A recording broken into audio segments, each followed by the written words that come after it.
দীর্ঘ ১৭ বছর পর তারেক রহমানের প্রত্যাবর্তনকে স্মরণীয় করে রাখতে চায় বিএনপি। রাজধানীতে দেয়া হবে বড় ধরনের সংবর্ধনা। সারা দেশ থেকে নেতাকর্মীদের আনা হচ্ছে ঢাকায়। সবকিছু ঠিকঠাক থাকলে আগামী ২৪ ডিসেম্বর লন্ডন সময় সন্ধ্যা ৬টা ২০ মিনিটে বাংলাদেশ বিমানের ফ্লাইটে ঢাকার উদ্দেশ্যে রওনা দেবেন বিএনপির ভারপ্রাপ্ত চেয়ারম্যান তারেক রহমান। বাংলাদেশ সময় ২৫ ডিসেম্বর বেলা ১১টা ৫৫ মিনিটে ঢাকার মাটিতে পা রাখতে পারেন ১৭ বছর নির্বাসিত থাকা এ নেতা। প্রায় ১৮ বছর আগে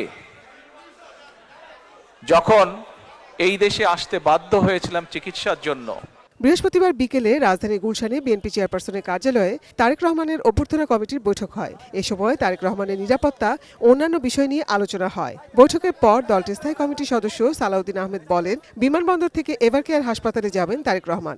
এছাড়া তার সংবর্ধনার বিষয়টি নিয়েও আলোচনা হয়। আর নিরাপত্তার বিষয়টি আলাদাভাবে সরকারের সংশ্লিষ্ট মহলের সাথে সব বিভাগীয় প্রধানদের সাথে আমাদের নিরাপত্তা টিমের যিনি প্রধান এবং অন্যান্য সদস্য আছেন তারা সমন্বয় করছেন বেশ কয়েকদিন থেকে। সরকারের পক্ষ থেকে আমরা বেশ সহযোগিতা পাচ্ছি। আমরা জায়গাগুলো দেখছি, যেহেতু বাংলাদেশের জনগণ তাকে এক নজর দেখার জন্য উদ্গ্রীব হয়ে আছে, উন্মুখ হয়ে আছে এবং তার দুটো কথা শোনার জন্য উন্মুখ হয়ে আছে, সেই জন্য আমরা ব্যবস্থা করার চেষ্টা করছি কোন জায়গায় হলে সেটা ভালো হয়। নতুন বাংলাদেশ গড়তে এলো জুলফিকার স্টিল। জুলফিকার স্টিল, ইস্পাত দৃঢ় অঙ্গীকার। বিএনপির সিনিয়র যুগ্ম মহাসচিব রুহুল কবির রিজভী বলেন, তারেক রহমানের স্বদেশ প্রত্যাবর্তন হবে ঐতিহাসিক। মানুষের যে উপস্থিতি যেটা হবে এটা হবে ঐতিহাসিক নিঃসন্দেহে। সেই ইতিহাসের স্মরণীয় জনসমাগম নিশ্চিত করার জন্য আমাদের এই কমিটির নেতৃবৃন্দরা দিনরাত তারা পরিশ্রম করছেন এবং কাজ করে যাচ্ছেন। এদিকে ২৫ ডিসেম্বরের সংবর্ধনায় সারা দেশ থেকে নেতাকর্মীদের ঢাকায় আসার জন্য নির্দেশনা দেওয়া হয়েছে।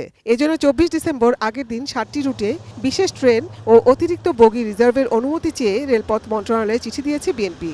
বাস রুট ও জলপথেও বিশেষ ব্যবস্থা নেওয়া হচ্ছে। সমস্ত জেলা পর্যায়ে, উপজেলা পর্যায়ে, ইউনিয়ন পর্যায়ে পর্যন্ত আমাদের সকল সংগঠনের, বিএনপি সহ সকল অঙ্গ সংগঠনের সকল নেতাকর্মীকে আমরা ইনস্ট্রাকশন দিচ্ছি কিভাবে তারা ২৪ তারিখের রাতের মধ্যে অথবা ২৫ তারিখের সকালের মধ্যে তারা আমাদের প্রিয় নেতাকে স্বাগত জানাতে ঢাকায় আসবেন। Nazia Afrin, ATN news, Dhaka.